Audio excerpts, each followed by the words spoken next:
नमस्ते मित्रों, मेरे व्रत पूजा त्योहार नाम के चैनल में आपका फिर से स्वागत है। आज मैं आपको द्रौपदी की अग्नि से उत्पत्ति के बारे में बताऊंगी। अधिक मास के 12वें अध्याय की कथा। 12वें अध्याय में द्रौपदी की अग्नि से उत्पन्न होना और श्री कृष्ण द्वारा पुरुषोत्तम मास का महात्म का उपदेश। श्री नारद जी बोले, हे नाथ, शंकर जी के चले जाने पर चिंतातुर उस बाला ने क्या किया? सेवा, धर्म और सिद्धि के लिए मुझ दीन की सुनने की इच्छा है, सो कहो। श्री नारायण बोले, इसी प्रकार युधिष्ठिर ने श्री कृष्ण भगवान से पूछा था। तब भगवान ने युधिष्ठिर से जो कुछ कहा था वह मुझसे सुनो। श्री कृष्ण भगवान बोले, हे राजन, इस प्रकार शिव के चले जाने पर वह कन्या कांतिहीन हो गई, लंबी लंबी श्वास लेने लगी, अत्यंत हारी हुई, डरी हुई, पतली कमर वाली, आंसू बहाती हुई रोने लगी। हृदयाग्नि से उसका शरीर जलने लगा और उस तपस्विनी की अवस्था दावाग्नि से जले हुए लता के पत्तों की भांति हो गई। ऐसे दुख पाते हुए जब वह बहुत समय बीत गया, तब काल ने उस तपस्विनी को धर दबोचा। जैसे बिल में चूहे को सर्प दबोच लेता है, वैसे ही तपस्विनी को बलवान काल ने दबोच लिया। जैसे वर्षा काल में मेधा से छाए आकाश में बिजली चमक कर रह जाती है, वैसे ही वह तप से पाप भस्म कर अपने ही आश्रम में मर गई। उस समय धर्मात्मा राजा यज्ञसेन अनेक सामग्री से युक्त एक महान यज्ञ कर रहे थे। तब उसी यज्ञ कुंड में से स्वर्ण से सम्मान कांति वाली एक कन्या का प्रादुर्भाव हुआ। जो पहले ऋषि कन्या थी, वह अब यह राजा द्रुपद की पुत्री द्रौपदी के नाम से विख्यात हुई। हे राजन, उसको स्वयंवर में अर्जुन ने मत्स्य वेद कर भीष्म, कर्ण और आदि बहुत से राजाओं का मान मर्दन करके प्राप्त किया था। श्री नारायण बोले, हे नारद, उसी द्रौपदी को दुष्ट दुशासन ने बाल पकड़कर खींचा था और कर्ण ने शूल जैसे कटु वचन सुनाए थे। श्री कृष्ण बोले, हे राजन, पुरुषोत्तम मास के त्यागने से मैंने भी इसका त्याग दी। जब अत्यंत स्नेह के साथ मेरा नाम ले लेकर यह बार बार चिल्लाई कि हे दामोदर, हे दया सिंधु, हे कृष्ण, हे जगतपते, हे नाथ, हे रमानाथ, हे केशव, हे कलेश नाशक, मेरे माता पिता, भाई बंधु, सखी, भांजा, बहन, इष्ट मित्र, पति आदि कोई भी नहीं है। हे ऋषिकेश, मेरे तो सब कुछ आप ही हैं।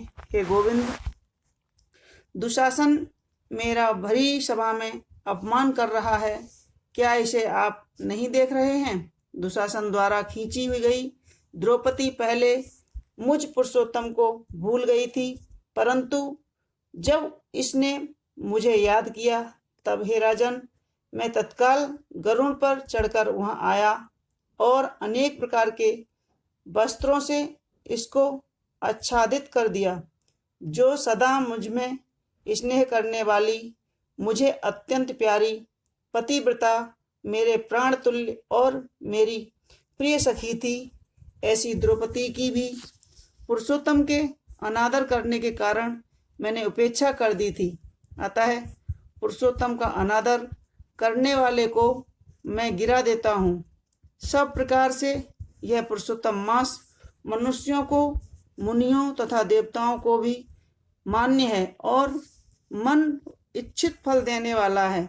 इससे अब आने वाले पुरुषोत्तम मास की आराधना करो, ताकि 14 वर्ष पूरे होने पर तुम्हारा अवश्य कल्याण होगा।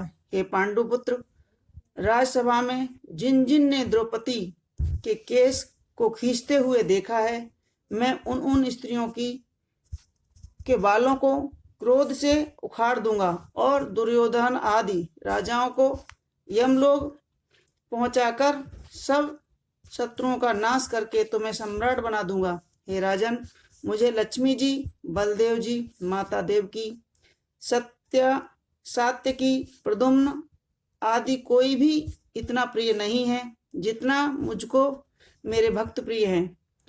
जिसने मेरे भक्त को सताया, मैं उसे सदा पीड़ित करता हूँ। हे पांडव पुत्र, मेरा उसके समान कोई शत्रु नहीं है। मैं उसकी ओर देखता भी नहीं हूँ। उसको यमराज ही दंड देने के अधिकारी हैं। श्री नारायण बोले। इस प्रकार भगवान श्री कृष्ण द्रौपदी और पांचों पांडवों को समझाकर द्वारकापुरी जाने की इच्छा से बोले, हे राजन, अब मैं अपने विरह में विकल द्वारका को जा रहा हूँ, जहाँ महाभाग में वसुदेव जी, बड़े बड़े भाई बलदेव जी, माता देवकी, गंध, सामव आदि, आहुक, उग्रसेन आदि यादव लोग, रुक्मिणी आदि मेरी पत्नियां, ये सब मेरे आने की प्रतीक्षा में टकटकी लगाकर मेरे दर्शन की उत्कंठा में मेरे चिंतन में लगे हुए हैं। श्री नारायण बोले। श्री कृष्ण भगवान के ऐसा कहने पर और उनके जाने के अभिप्राय को समझकर पांचों पांडव पुत्र गदगद कंठ से बोले, हे जनार्दन, जैसे जलचर प्राणियों का जल ही जीवन है, वैसे ही हमारे भी जीवन का आप ही हो। आप जा रहे हैं, जाइए, परंतु थोड़े ही दिनों में हम आपको दर्शन दीजिए, क्योंकि सब लोग यह कहते हैं कि पांडवों के नाथ श्री कृष्ण ही हैं, त्रिलोकी में और कोई नहीं है। अतः हमारी आप सदा रक्षा करते रहें। हे जगदीश्वर, भले बुरे जैसे भी हैं, हम आपके हैं, आप हमारे हैं। हमारे चित्त रूपी भंवरों का जीवन आपके पद रूपी कमलों के अधीन है। आप ही हमारे जीवन के आधार हो। हम बार बार यही प्रार्थना करते हैं। पांडुपुत्र ऐसा कहकर उनके पीछे पीछे चलने लगे। तब श्री कृष्ण भगवान ने प्रेम मगन हो रथ में धीरे धीरे बैठ पांडुपुत्रों को लौटाकर द्वारकापुरी चले गए। श्री नारायण बोले, द्वारकानाथ, श्री कृष्ण के द्वारकापुरी चले जाने के बाद युधिष्ठिर अपने भाइयों सहित तप नियम व्रत करते हुए तीर्थ यात्रा को चले गए।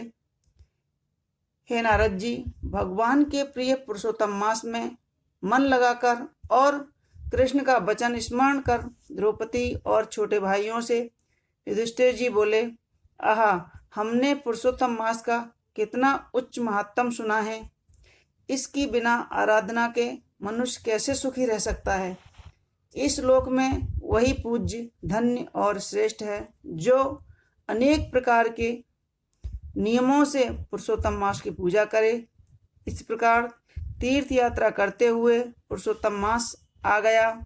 सबने विधि अनुसार नियम धारण किए। हे मुनि, 14 वर्ष भी पूरे हो गए। तब श्री कृष्ण की कृपा से उन्होंने भारतवर्ष का निष्कंटक राज प्राप्त किया। पहले सूर्यवंशी राजा दृढ़धन्वा पुरुषोत्तम मास के ही सेवन से महालक्ष्मी पाकर पुत्र पौत्र का सुख तथा अनेक प्रकार के भोगों को भोगकर अंत में हरि लोक को गए। हे मुनि, संतम में पुरुषोत्तम मास का अतुल महात्म करोड़ों कल्पों में भी कहने में समर्थ नहीं हूँ। सूत जी बोले, हे विप्रो, यद्यपि मैंने पुरुषोत्तम मास का महात्म वेद व्यास जी से सुना है, तो भी कहने में असमर्थ हूँ। संपूर्ण महात्म को या तो आप नारायण ही जानते हैं या साक्षात वैकुंठवासी हरि जानते हैं। सब ब्रह्मादि देवता गोलोकनाथ श्री कृष्ण के सिंहासन को नमस्कार करते, स्वयं पूजने वाले देवताओं भी पुरुषोत्तम मास का महत्व नहीं जानते हैं। फिर मनुष्य कैसे जान सकता है। मित्रों, यह थी 12वें अध्याय की पुरुषोत्तम मास की कथा। आपको हमारी कथा कैसी लगी हमारे कमेंट्स बॉक्स में जाके ज़रूर लिखें। हमारे वीडियो को लाइक करें, शेयर करें और सब्सक्राइब अवश्य करें, ताकि आने वाली कथाएं हम आपको इसी तरह निरंतर सुनाते रहें। जय श्री कृष्णा। धन्यवाद।